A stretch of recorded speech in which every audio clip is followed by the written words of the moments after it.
Voilà, donc on enregistre. Bonjour à vous tous. Il va y avoir plusieurs intentions dans cette réunion, dans cette rencontre, encore une fois. D'une part, par rapport aux événements. C'est vrai que ça devient de plus en plus catastrophique, hein, on peut dire, ce qui se passe dans le monde. Je ne parle pas simplement de ce qui se passe en Israël, hein. Il faut vraiment prendre conscience qu'il y a quelque chose qui est en train de se développer un peu de partout dans tous les coins du monde. Donc on va parler de ténèbres.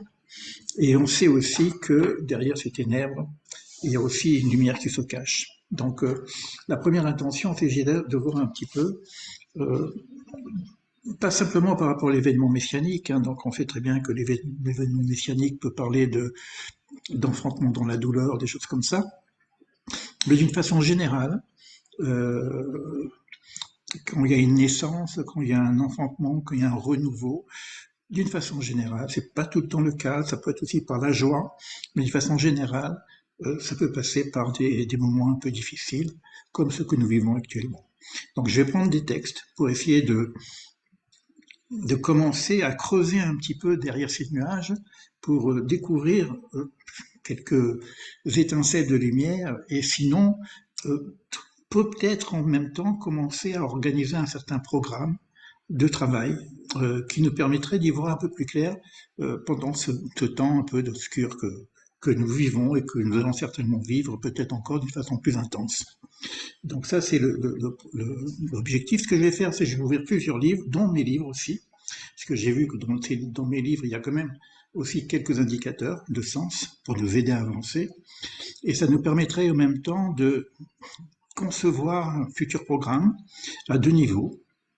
Un niveau général, comme celui que nous faisons aujourd'hui, et un niveau plus avancé pour les personnes qui veulent s'investir en termes d'approfondissement par rapport au texte qu'on va ouvrir aujourd'hui. Alors on verra après quels sont les livres ou quel est le livre qui va être, disons, l'initiateur de cette démarche. Mais bon, ça va se faire aussi avec le groupe, disons, de personnes un peu pionnières d'un projet en construction, qui est en construction depuis un certain temps maintenant, mais bon. Je vais commencer par le livre Le Bahir. Pourquoi je commencerai par ce livre de Bahir? euh, Parce que d'abord, c'est un des livres les plus très très très anciens au niveau de la Kabbalah. Apparemment, il est obscur, mais il s'appelle Bahir, il s'appelle Lumière, le livre de la clarté, on pourrait dire, hein, c'est faire à Bahir. C'est un peu comme le Zohar aussi. Alors, c'est pas tout à fait le même langage que le Zohar, qui est aussi le livre de lumière, hein, et c'est un langage un peu plus midrashique. Et dans ce livre-là, on a parlé combien de fois entre nous euh, on a parlé de l'Arche d'Abraham avec le mât qui correspond aux 32 voies de la sagesse, et 32 voies de la sagesse, on a dit que c'était les lettres hébraïques, et on a dit également que ce sont les séphirotes. Donc vous allez trouver dans ce livre-là beaucoup d'informations un peu plus ésotériques que ce qu'on a fait jusqu'à présent sur l'arbre de vie et également sur les lettres. Donc, mais là, moi, ce que je veux simplement, c'est faire un flash sur deux passages. Les deux premiers passages, je vais les prendre en français pour gagner du temps. Et on va essayer de voir, avec d'autres ouvrages, comment éclairer ce qui nous est dit ici maintenant.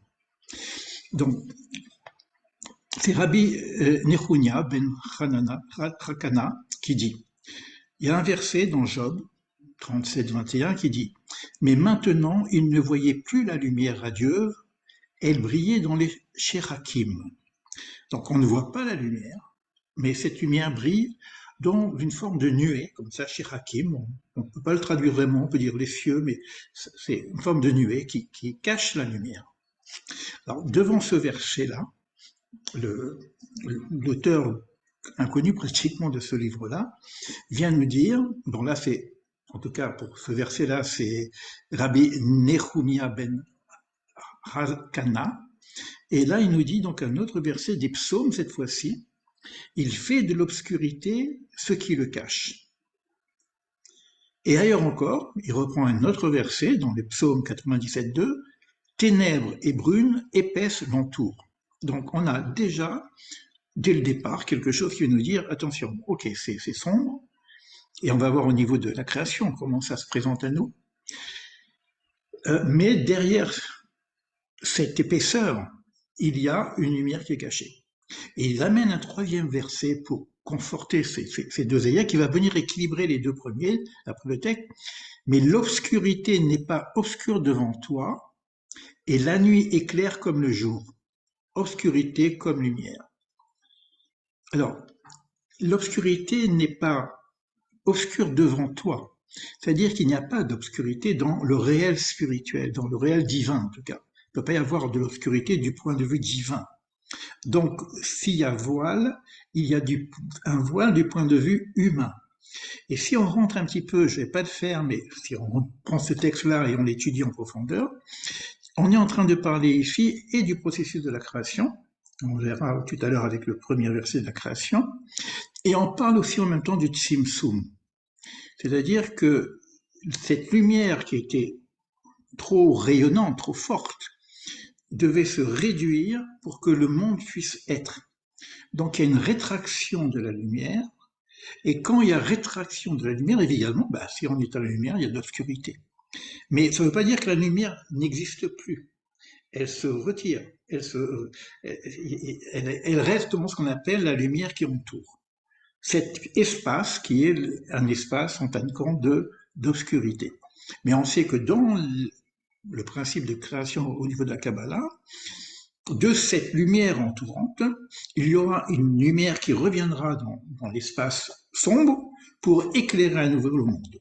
Et là, on va retrouver toutes les valeurs des 32 voies de la sagesse par rapport à ça.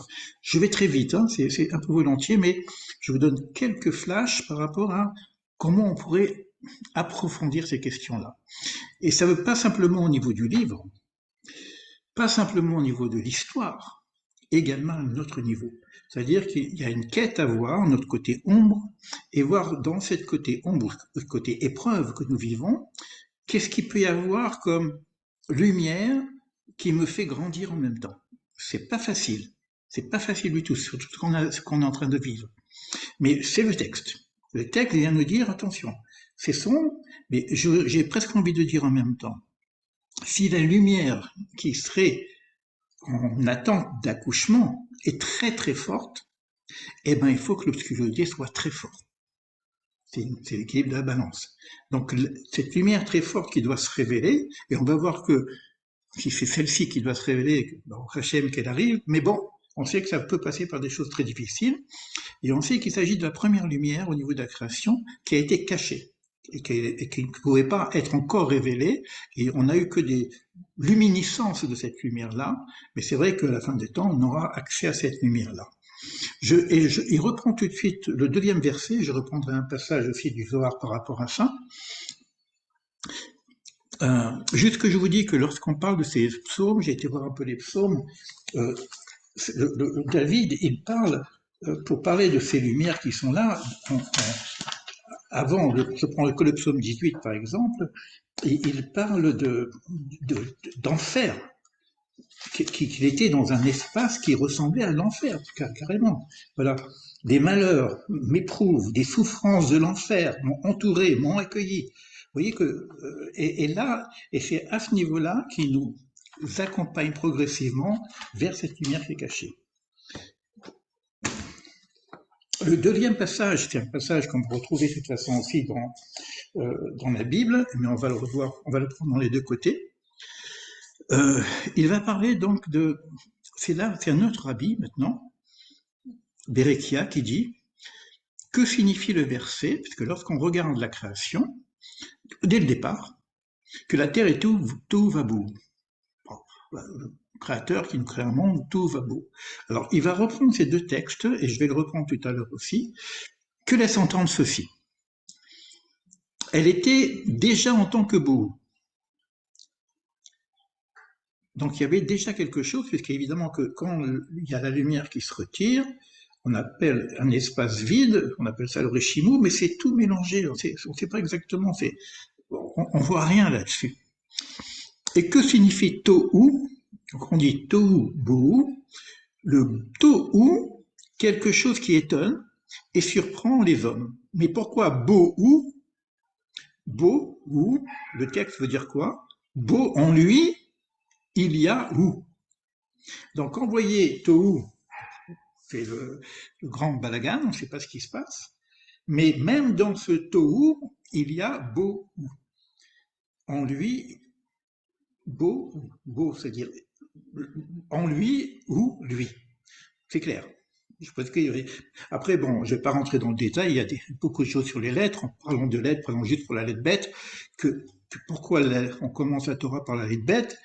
Parce que bête correspond à la bénédiction, bracha. Donc ça veut dire que le monde est une bracha, la création est une bracha. Or, c'est ce que nous voyons, bah, c'est pas évident de voir la bracha. Alors maintenant, je vais reprendre tout de suite un passage du Zohar, et on va se balader comme ça, hein, donc ça serait peut-être pas très aligné, hein, donc c'est un petit peu comme ça, mais il y aura quand même une cohérence dans l'ensemble. La terre était tout beau, donc je suis dans Bereshit du Zohar, page 97 pour ceux qui ont le premier Zohar. Elle était précisément dans l'antériorité. Donc on parle du temps d'avant. Hein. Alors bon, après c'est très symbolique, bon, je vais le lire quand même, et puis juste quelques éléments qui vont nous interpeller, qui vont nous faire travailler un petit peu là-dessus. La neige était alors à l'intérieur des eaux, d'où apparaissent une boue, vous voyez, donc c'est le tohu, hein, par la puissance de la neige dans les eaux. Un feu violent heurta cette boue et l'impropre qui s'y trouvait fut détruit. Donc on commence à voir qu'il y a de la lumière qui vient, qui commence à réaménager les choses. Puis elle devint tohu. À l'endroit où était la boue se stitua le nid de l'impropre. Donc on a quelque chose qui est impropre. Maintenant le bohu, c'est l'éclaircissement de ce qui s'éclaircit dans l'impropre et s'y établit. Donc il y a quelque chose, et là il faut le découvrir, que en même temps qu'il y a ce tohu, on ne se comprend rien, mais en même temps il y a quelque chose qui est en train de s'arranger. Je ne sais pas si vous regardez comment la vie arrive. Je prends même une plante. Ben la plante, elle doit presque se moisir pour pouvoir commencer à sortir et à commencer à pousser. Et puis en même temps, on va le mettre dans de la boue, parce que c'est cette boue-là qui va le nourrir. C'est un peu compliqué, mais ils sont ça. Mais on continue. Vous allez voir. C'est le fraîchissement du vent violent.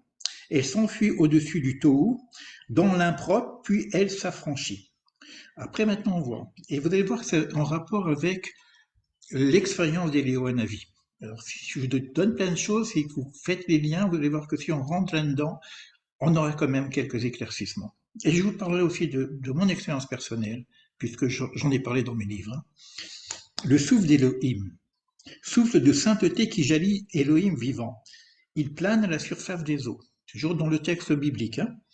Après que ce souffle a été expiré, il met en lumière dans l'impropre un fin pointement comme un éclat de boue. Il opère cet éclaircissement, il aiguive et purifie une fois, puis deux fois, jusqu'à que cette boue se retrouve exempte de boue.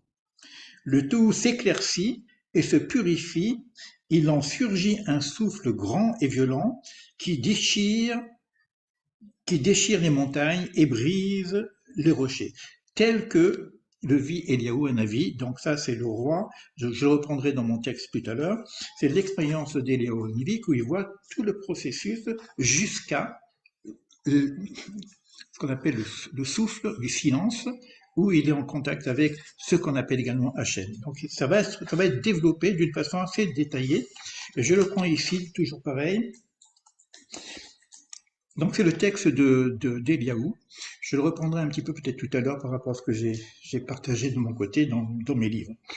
Un souffle violent qui déchire les montagnes. Or, Hachem, Yod-Keh Vav-Keh, n'est pas dans le souffle. On est toujours dans le roi 19-13. Hein. Ce nom n'y s'y trouvait pas. C'est-à-dire qu'il y avait un contact avec une force divine, mais Eliyahu, il cherchait à être en contact avec cette force divine particulière qui est Yod-Keh Vav-Keh. Ce dont on parle ici, c'est la révélation de Yod-Keh Vav-Keh. Tout le principe, parce que vous allez voir qu'il y a des révélations qui n'ont pas besoin de passer par tout ça, mais la révélation de Yod-Keh Vav-Keh, c'est quelque chose d'assez particulier. Alors là, il y a autre chose. Ce nom qui s'y trouvait, donc c'était pas Yud-Keh-Vav-Keh qu'il y avait dans ce souffle, c'était le nom Shakai, qui dominait. De par le frémissement du Tohu, du fait qu'il y avait encore du Tohu, on n'entendait que Shakai. C'était donné des limites à ce Tohu. Et puis le souffle, un tremblement, et après le souffle, un tremblement de terre. Toujours Hachem, Yud-Keh-Vav-Keh, n'est pas dans le tremblement de terre. Et ici, il s'agit du nom de Tsevaot. Tsevaot, c'est aussi un nom fort, mais c'est aussi le guerrier. On est dans Ish Milchama, c'est la présentation du divin dans les cas de guerre, en tout cas. Et là, c'est là que c'est Tsevaot qui domine dans le murmure du Bohu. Mais c'est dans le murmure. On n'a pas encore vu le Tsevaot. Car Tsevaot ne serait pas dans le tremblement de terre. Et après le tremblement de terre, un feu, mais Hachem n'est pas dans le feu. Et qu'est-ce qu'il y a dans le feu? C'est le nom Elohim. Elohim, c'est le côté dur, c'est ce qu'on appelle le djinn par maintenant. Il y a aussi toute une science des noms qu'il faut connaître. Si on veut avancer, il faut connaître la science des noms, sinon on ne comprend rien. On ne parle jamais de Dieu, on parle que de manifestations divines, et chaque manifestation a un nom particulier. Mais là, on a une petite description très très très rapide. Et ce qui est le plus important, c'est que c'est juste à la fin. Donc, après le tremblement de terre, un feu, mais Hachem n'est pas dans le feu. C'est le nom Elohim qui domine du côté de l'obscurité. Et après le feu, la voix du silence. Je le reprendrai tout à l'heure avec mon texte, parce que comme j'ai parlé de ça, donc je reprendrai. Là se trouve enfin Hachem, Yud-Keh-Vav-Keh. Dans ce nom, il y a 4 termes, qui sont les membres du corps et les organes connus, qui sont 4, et qui sont 12, parce que le 4, on peut le transformer en 12, bon ça c'est tout un enseignement qui n'est pas très compliqué. Ici réside le nom gravé de 12 lettres, qui a été transmis à Élie dans la grotte. Juste après, c'est toujours pareil, là on est en Kabbale pure, c'est le Zohar, mais ça veut dire que ça on peut rentrer pour essayer de faire une forme de préparation, d'introduction à ce qu'on pourrait faire si on veut avancer dans ces textes-là. Quand on dit qu'il y ait lumière, parce qu'on a des ténèbres, et ensuite va y ait or, et y ait or. Donc ça commence par les ténèbres, et ensuite il y a la notion de or, de lumière qui vient. Cette lumière, elle est complètement cachée. Alors, ce que nous dit le texte, juste, j'ai pris quelques éléments, qui me semble intéressant pour ceux qui ont commencé à étudier un petit peu avec moi. Quand vous dites Yehi, se rapporte au secret du père et de la mère. C'est quoi le secret du père et de la mère? Lorsque vous prenez l'arbre de vie, vous avez Chochma et Bina. Chochma, c'est Abba. Bina, c'est Ima, mère, père, mère.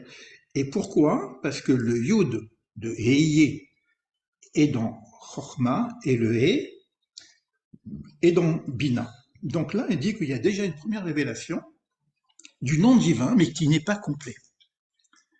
On a déjà un nom qui est en train de se présenter à nous, avec les 2 premières lettres d'en haut, c'est Abba Ima. Alors suite, le Yod redevient le point primordial pour être le commencement du déploiement d'un autre mot, la lumière. Et il y eut lumière, vaï or. Yé or, vaï or. Et on retrouve ici le principe des lettres du tétragramme divin, qui doit justement se compléter. Alors, quand on parle d'Abaïma, ça veut dire qu'on est dans la relation masculin-féminin. Là encore, on sait que toute la Torah, toute la Kabbale, c'est une question de relation masculin-féminin. On a déjà parlé de ces choses-là, on reprendra avec l'aide de Dieu ces éléments. Maintenant, je vais vite, excusez-moi, mais je vous donne plein d'éléments. Quand je reprends mes livres, et je me dis, mince, mais quand même, c'est vrai, il y a 3 livres. Et dans chaque livre, il y a une évolution, peut-être pas vraiment, parce que déjà dans le premier livre, j'ouvre certaines portes. Et j'ai pris, je ne peux pas vous lire tout le premier livre, mais j'ai quelques éléments qui vont nous aider à avancer dans ce sujet-là. D'accord? Alors, j'ai pris mon premier livre, le tome 1 et 2, j'ai pris juste un passage, page 87, sur la question du mal. C'est la question de pourquoi le mal, quel est le sens de la souffrance.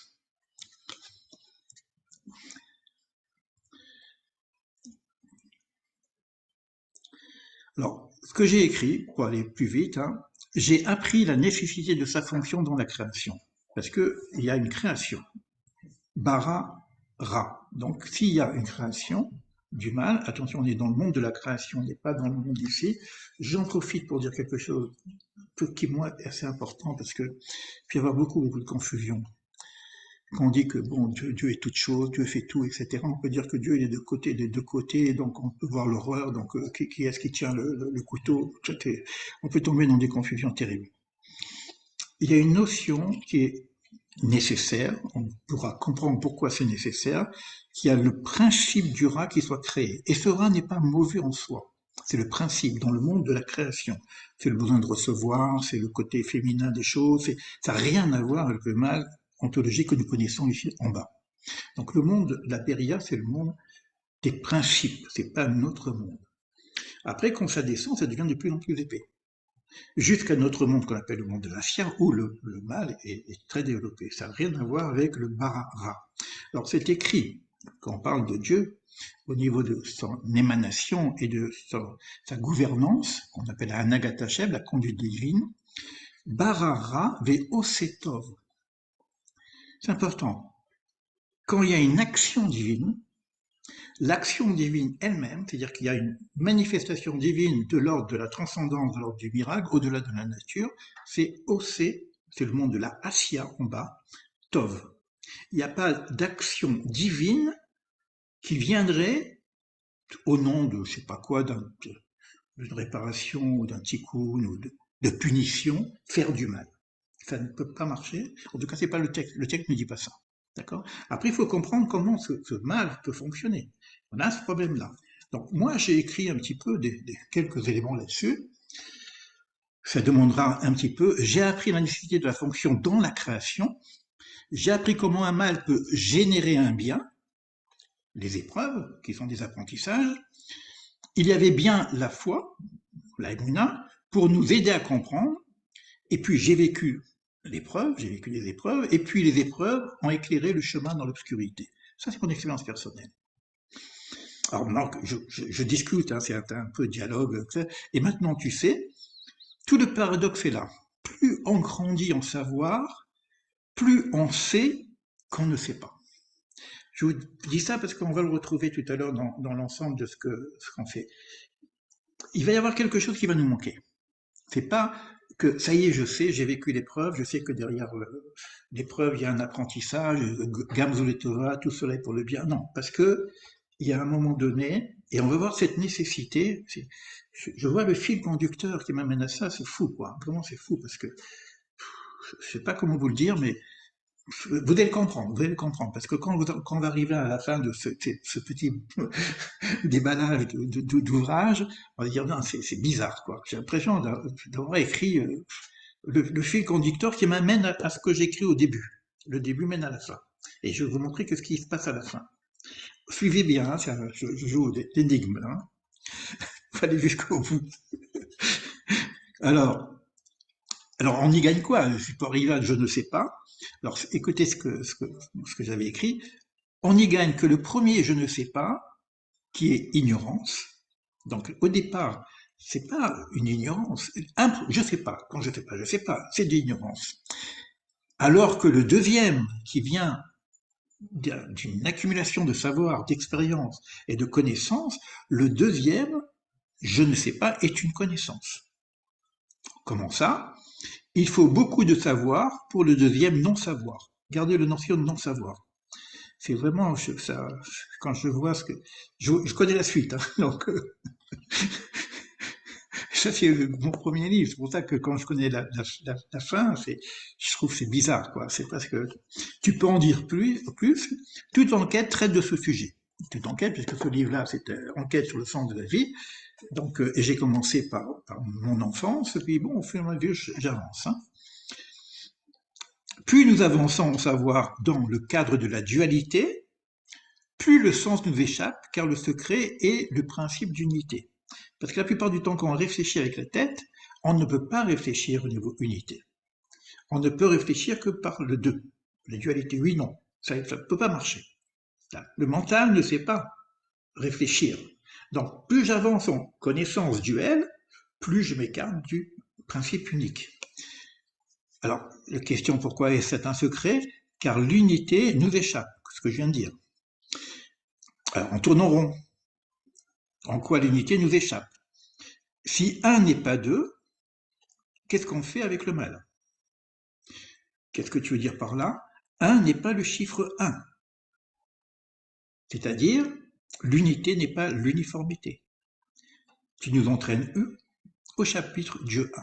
Donc après, on parle de qu'est-ce que c'est ce 1 qui n'est pas 1, qui n'est pas un chiffre, etc.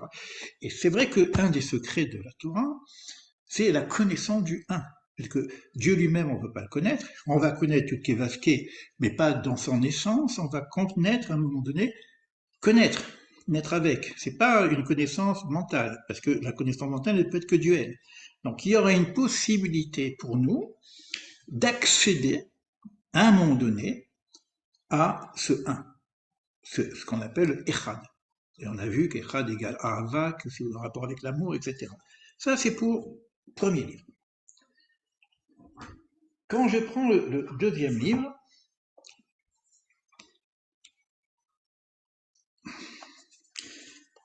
je vois que je parle une expérience que j'ai vécue avec l'Essénien, un Essénien qui vivait dans une grotte. Là, maintenant, je suis un peu plus âgé, j'ai fait mon retour en Israël, et puis je veux rencontrer les aînés. J'ai 36 ans, je suis encore assez jeune, et puis j'ai la chance que cet Essénien s'appelle aussi Léo, donc il m'accepte dans sa grotte. Et puis, il y a un échange qui se fait entre nous. Et cet échange, c'est très intuitif. Comme on a un maître devant nous, un homme qui vit dans une grotte, donc moi je commence à lui poser des questions, bon il y a d'autres choses avant, mais je lui pose la question par rapport à Dieu, et Dieu dans tout ça. Et lui commence à rire. Je te parle de lumière, de silence, de vide, de présence, et tu demandes, et Dieu dans tout ça? Mais c'est tout ce qu'il m'a dit, je peux l'avoir sans la grotte. Donc pourquoi il est dans la grotte? Si c'est pas pour la connaissance de Dieu. Tu veux dire qu'il est possible de vivre ce silence, ce vide, la présence, sans passer 3 ans dans une grotte? Ceci, je te l'accorde. C'est lui qui parle. Il y a bien d'autres chemins pour cela. Mais mon chemin m'a fait passer par cette expérience. Ce dont nous parlons, donc il ne parle pas de Dieu, il ne parle jamais de Dieu. Il parle de silence, de vide, de lumière, de la présence. Que ce soit par la grotte, dans une forêt, dans un monastère, que ce soit dans une œuvre ou dans une initiation religieuse, chacun trouvera son lieu pour vivre cette expérience. Pour moi, c'était ici, je devais vivre l'expérience par la grotte.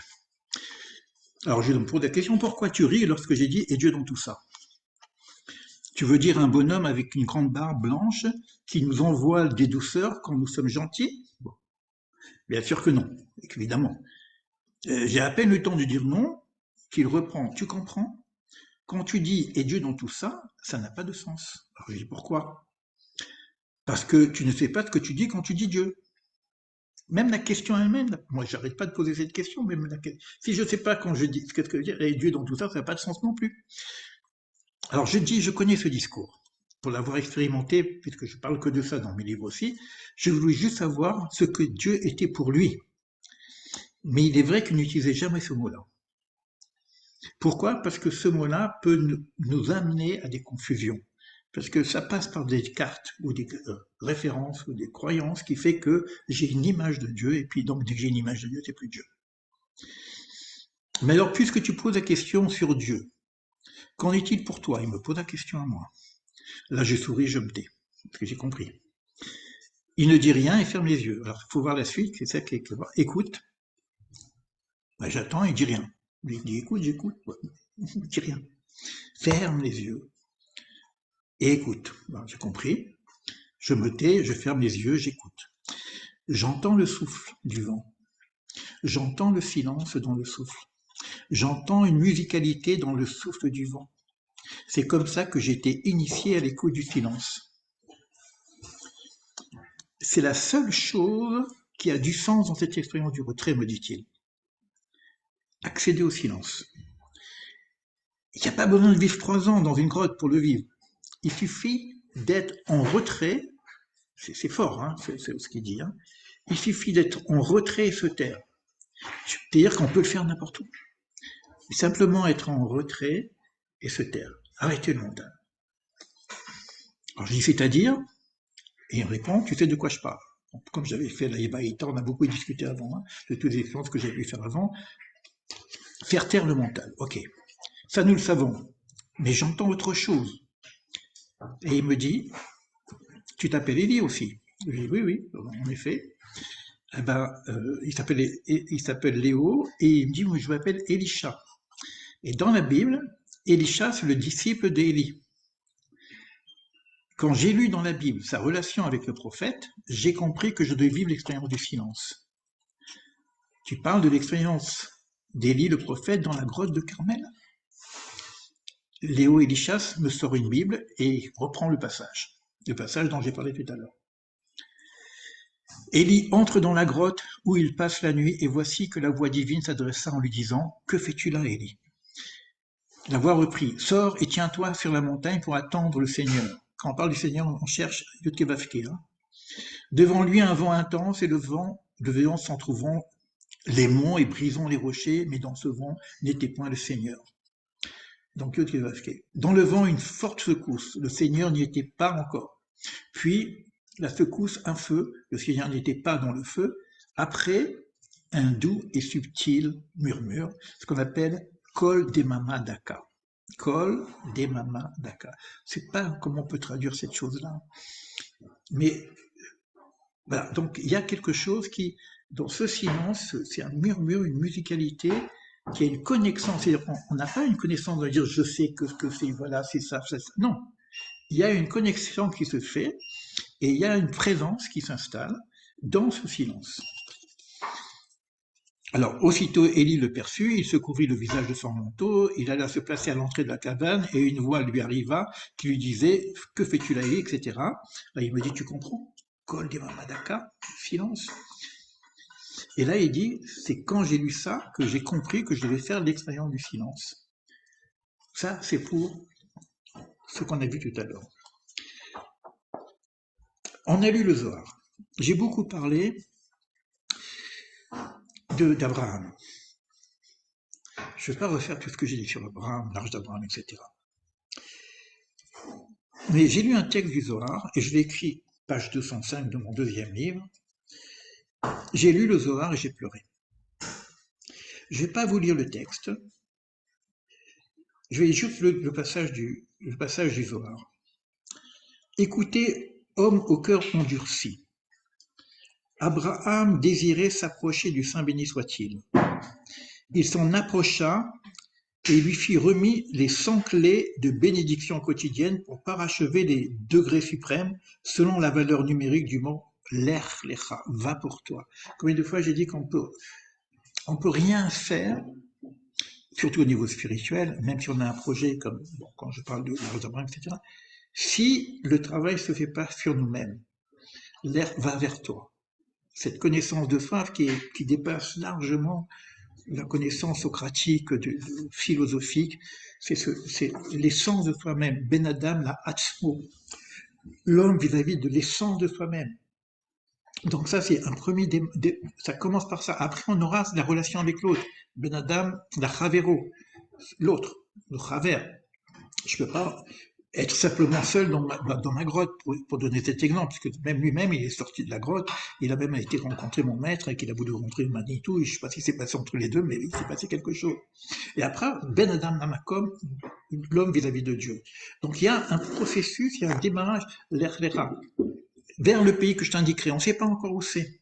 Et moi, quand j'ai lu ce texte-là, Rabbi Elazar dit, l'Erlera pour toi-même, pour te mettre toi-même en ordre, afin de te rétablir dans ton degré propre, pour que tu sois toi, tout simplement, pour te connaître toi-même et pour te remettre en ordre. Il insiste. Quitte ce lieu habité auquel tu t'es attaché, ton lieu natal. La sagesse du zodiaque. Il faut arrêter tout ça, c'est fini. On sort des étoiles.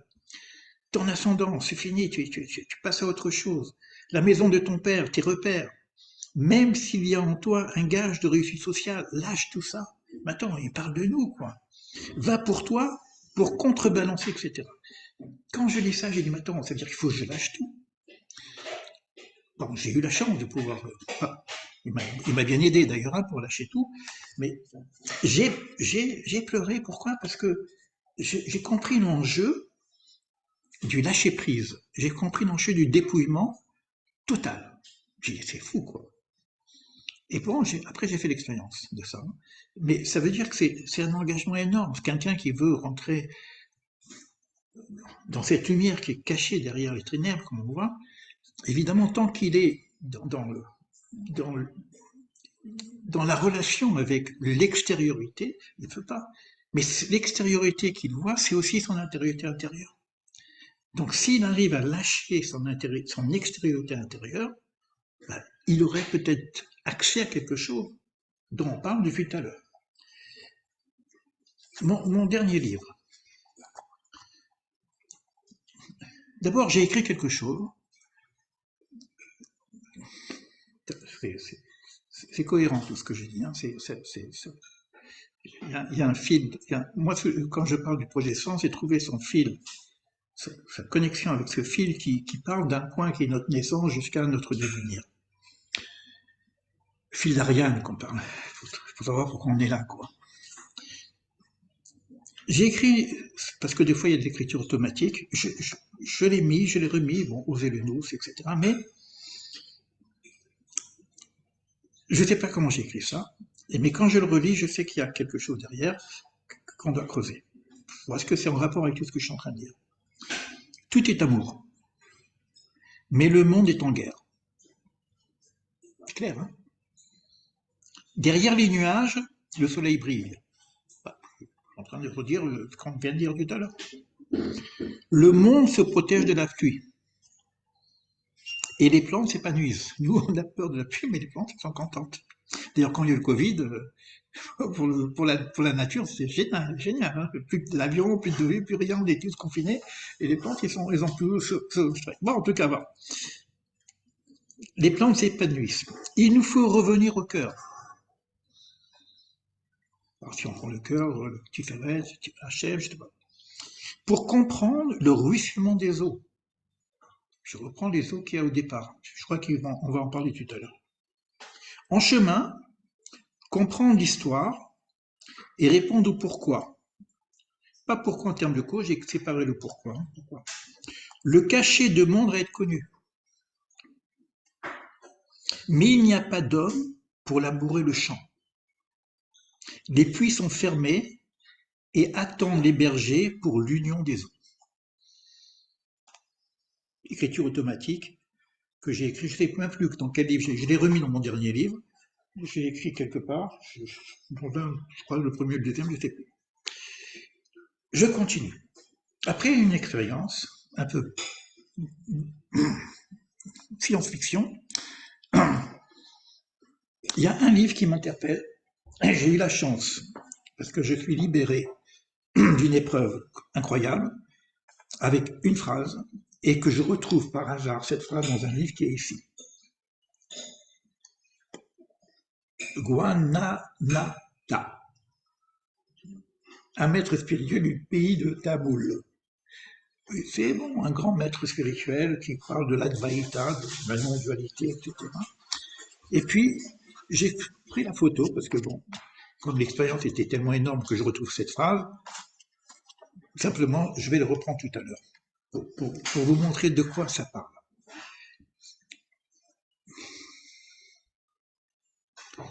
Donc ça, je terminerai avec ça, c'est la proposition que je vais faire.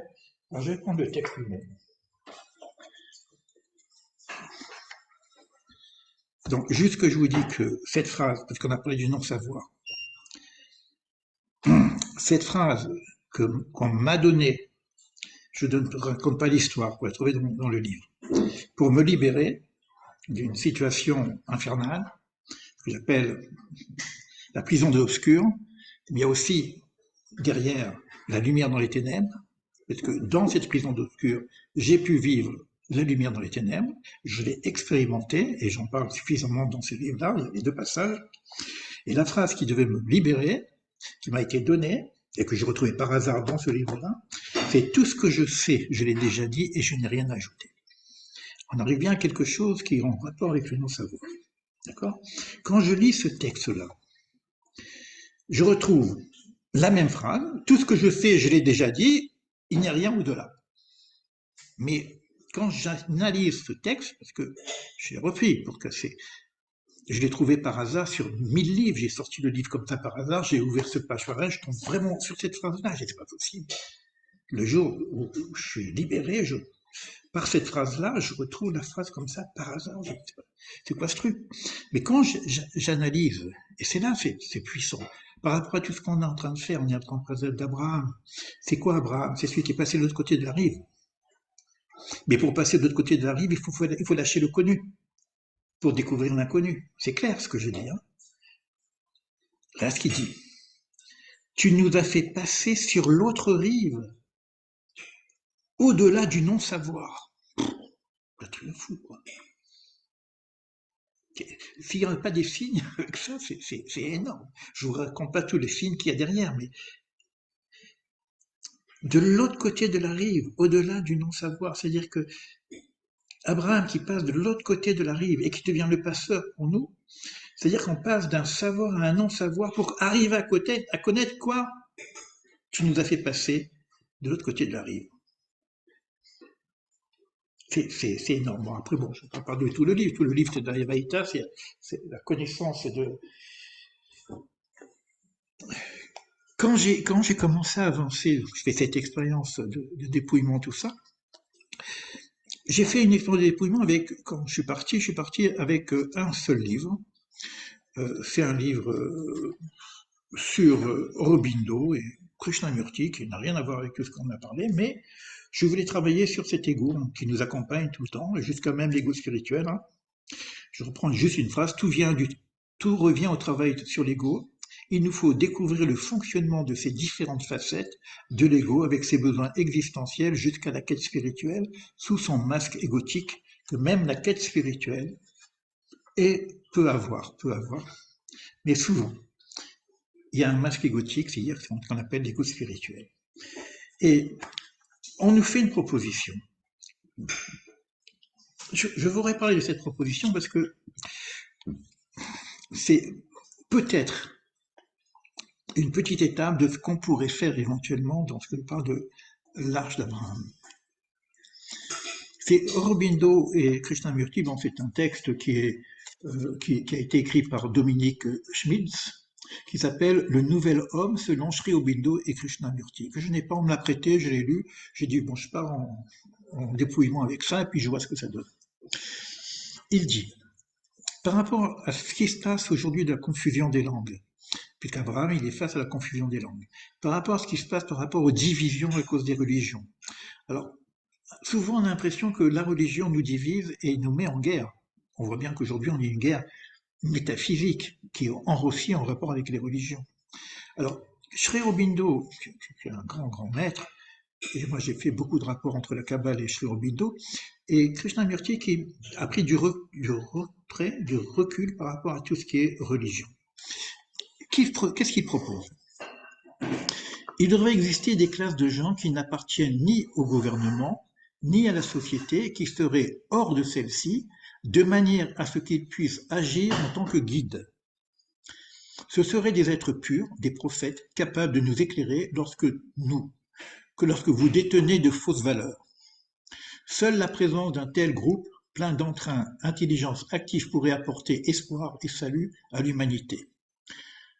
Nous devons bâtir une culture et une société nouvelle, non plus basée sur le conflit, mais sur la compréhension et la complémentarité. Pour cela, il nous faut accéder à un niveau de conscience au-delà du mental, dans lequel division et opposition n'existent plus. Selon Sri Aurobindo et Krishnamurti, si nous ouvrons à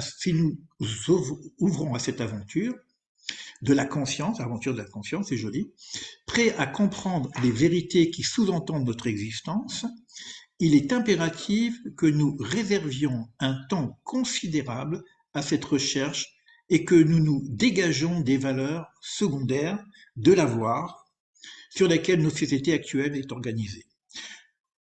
C'est très joli, c'est très très joli, mais moi ce que je dis ici, il y a quand même un problème.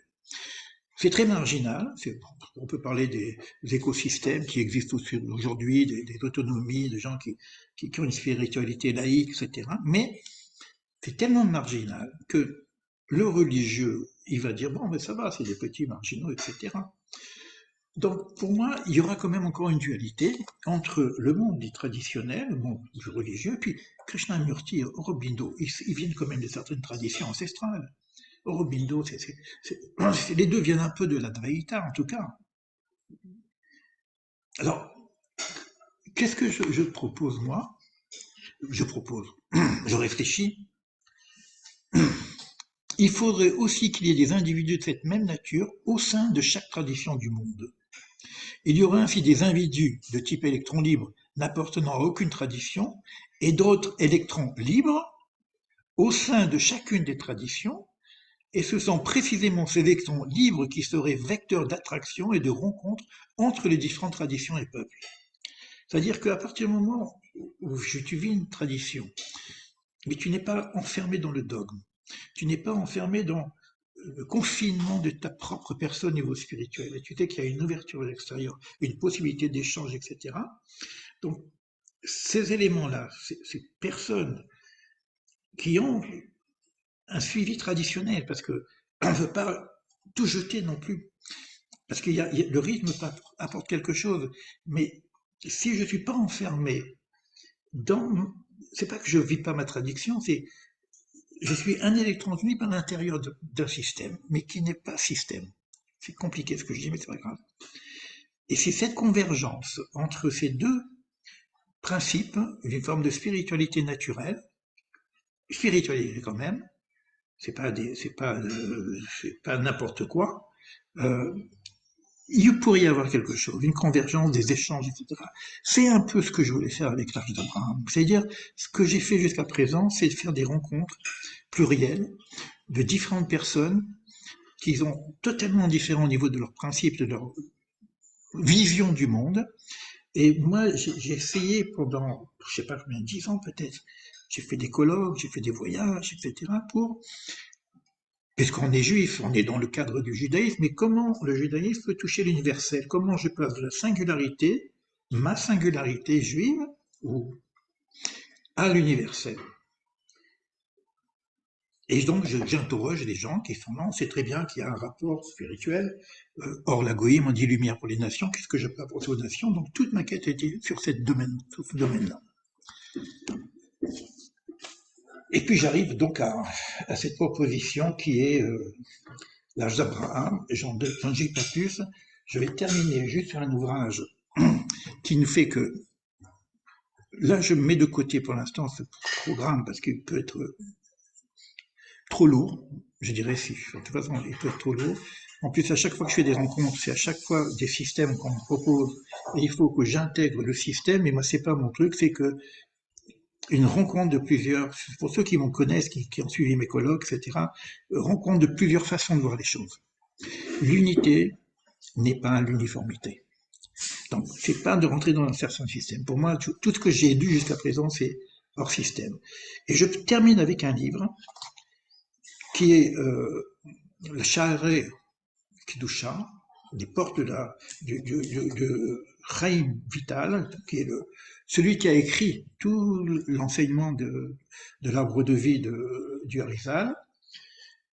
Il a écrit un petit livre très simple, et il y a quelque chose qui m'a interpellé simplement là. Je vais pas lire le livre, mais il y a des éléments qu'on doit reprendre dans ce livre-là. Pourquoi?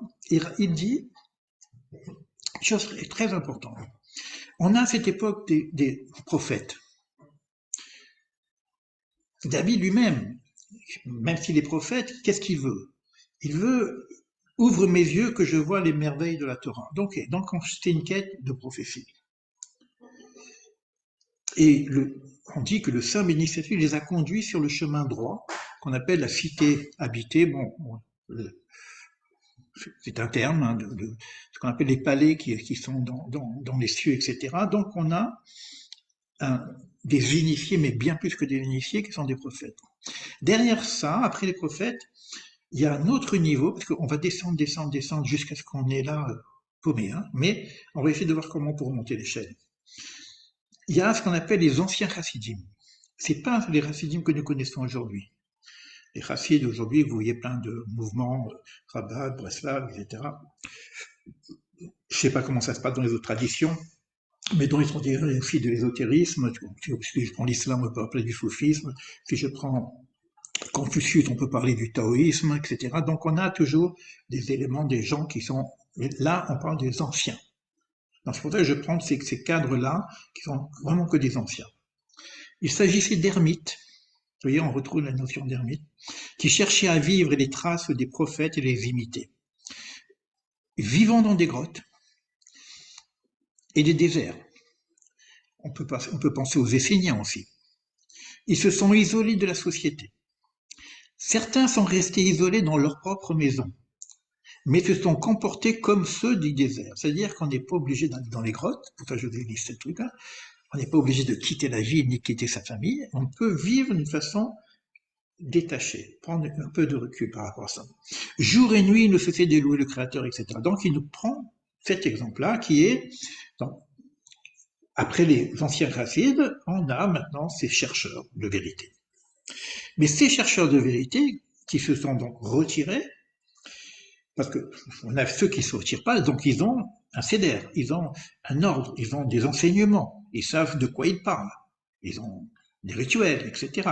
Ceux-là, ils n'avaient plus ces choses-là. Donc qu'est-ce qu'ils avaient? Étant donné que chaque homme agit seul et que le caractère d'une personne est différent de l'autre, les moyens et les méthodes utilisées par ces saints hommes pour accéder au Rubicon, au HM, tout ce que vous voulez, ont été perdus. Les méthodes qu'ils avaient, des méthodes de travail, d'isolation, bon, il y a un livre quand même, hein, on a le livre de Ramchal qui parle de cette approche, ça existe, bon, je sais pas beaucoup de gens qui peuvent le faire. En tout cas, ça a été perdu pour nous, de sorte que nous ne pouvons pas reproduire leurs méthodes. C'est la raison pour laquelle le cœur et les connaissances des générations suivantes, ainsi que des personnes qui avaient atteint le Saint-Esprit, ont disparu. Ces saints hommes ont rejoint leur lieu de repos, nous laissant gémir de soif et de faim, enfin, le désespoir de pouvoir jamais explorer cette merveilleuse sagesse a commencé à germer au niveau du cœur. C'est-à-dire que ça, c'est la nostalgie du retour. Nous sommes dans cette nostalgie de retour. C'est-à-dire qu'on sait qu'il y a quelque chose qui a existé d'une puissance incroyable et on n'a plus le saisissement. Et qu'aujourd'hui, ce qu'on a comme enseignement exotérique ne peut pas répondre à cette demande au niveau de l'âme. Plus tard, donc, sont apparus des chercheurs qui ont atteint un certain niveau spirituel et qui ont voulu faire des expériences. Mais comme ils n'avaient pas d'éléments, ils sont passés par les anges, ils ont passé par des techniques un petit peu occultes, des machins comme ça, et ça a été la catastrophe. C'est qu'on a une diffusion de spiritualité où il y a un mélange entre le bien et le mal, entre le culte et le vrai, etc. Je rentre pas les amulettes, les serments, les incantations, etc. Donc, et ça, on connaît, on a vu. Moi, en tout cas, moi, j'ai connu, puisque dans mon époque de ma jeunesse, il y avait beaucoup, beaucoup de ces choses-là. Donc ça pullulait même, hein, parce qu'il y a tellement une quête que bah, on prenait ce qu'on nous donnait, qu'on n'avait rien d'autre, on n'avait que ça, on prenait ce qu'on avait. Mais en vérité, il y avait une véritable inspiration. Alors ce qu'il dit lui maintenant, j'aimerais que nous méritions ne serait-ce qu'une petite lueur de l'Esprit Saint, comme la révélation du prophète Élie, on revient au prophète Élie, que beaucoup ont mérité d'atteindre, comme on le fait, et comme la révélation des âmes des justes, comme on va le trouver dans ce qu'on appelle le Sefer Hatikun, dans le Zohar, il y a une partie qu'on appelle le livre de la rectification. En outre, même à notre époque, j'ai été témoin donc lui, non, il est témoin puisque son maître, il est arrivé aussi, qu'on peut arriver à ce niveau. Toutes ces voies sont à la portée de ceux qui sont dignes, même à notre époque. Tu vois, on a perdu, et puis hop, espoir. Les ténèbres, hop, lumière. Cependant, un grand discernement et beaucoup d'expérience sont nécessaires pour qu'il soit établi dans la vérité, car un esprit différent l'a visité, peut être un esprit impur. On peut se tromper, on peut se planter. Il y a un gros travail d'épuration. Tout ceci sera expliqué dans cet ouvrage. Voilà ce que je voulais vous partager avec vous. Je voulais simplement vous montrer que il y a un fil conducteur depuis le début, quand on travaille ensemble, qui nous amène à quelque chose qui semble presque de l'ordre de l'impossible, mais qui est possible. C'est-à-dire et c'est peut-être encore plus possible maintenant, parce que c'est pour ça que j'ai commencé par la problématique de Trenem, c'est peut-être encore plus possible maintenant où on est dans le brouillard complet. Ce brouillard complet, ce matin, j'étais sans voix. Il y a encore un attentat, j'étais sans voix. Mais qu'est-ce que je voulais arrêter, je voulais même pas faire cette réunion. J'ai dit bon, j'ai besoin de souffler, de comprendre, etc. J'ai dit bon, je vais faire un petit parcours de ce qu'on a vu. Bon, j'ai pas tout fait là, j'ai pas tout fait. Il y a d'autres ouvrages encore que je devais faire. Euh, mais voilà pour ce que je veux faire. Ça veut dire quoi? Ça veut dire que j'essaie de voir si nous pouvons créer un petit groupe de travail, un petit peu plus approfondi, mais en même temps augmenter le nombre, parce que s'il n'y a pas de la lumière, il n'y a pas je vais à la quête, je vais à la pêche, je vais à la pêche et après il faut donner. Pour ouvrir, il faut donner. Donc, d'un côté, on n'est pas très nombreux. Regardez, à chaque fois qu'on fait une conférence, il n'y a pas beaucoup de personnes qui viennent. Il y a un certain nombre de personnes qui sont inscrites, mais pas beaucoup viennent régulièrement. Donc, avoir un groupe de personnes qui viendraient régulièrement pour approfondir un de ces textes, peut-être je sais, comment dire, je sais nager, vaguer dans les différents ouvrages, parce que c'est comme ça qu'on étudie, on prend un livre, on ouvre un autre, etc. Un livre de 20 mètres, c'est ce que j'ai fait tout à l'heure. Et on peut trouver un fil conducteur. Et en même temps, essayer de voir comment, je sais pas comment, toucher un peu plus de monde, pour essayer de mettre un peu de lumière dans tout ce qu'on est en train de vivre. Ça ne veut pas dire que c'est moi qui va mettre de la lumière, évidemment. Ça veut dire que je vais partir avec comme d'habitude, soit à travers les livres que je peux lire, que j'arrive à décoder aujourd'hui, soit à travers des sages que je peux rencontrer, soit à travers des colloques, soit à travers un voyage initiatique, soit à travers une petite étude, je ne sais pas. Voilà. Ça, je vais essayer de voir avec quelques personnes comment on peut arriver à avancer euh, pour, euh, pour comprendre qu'est-ce qu'il y a derrière. Voilà, je réduire ça parce que et puis je vous laisse, je vais couper et on va échanger. Parce que j'ai dit tellement de choses, peut-être que vous avez peut-être des choses à me dire.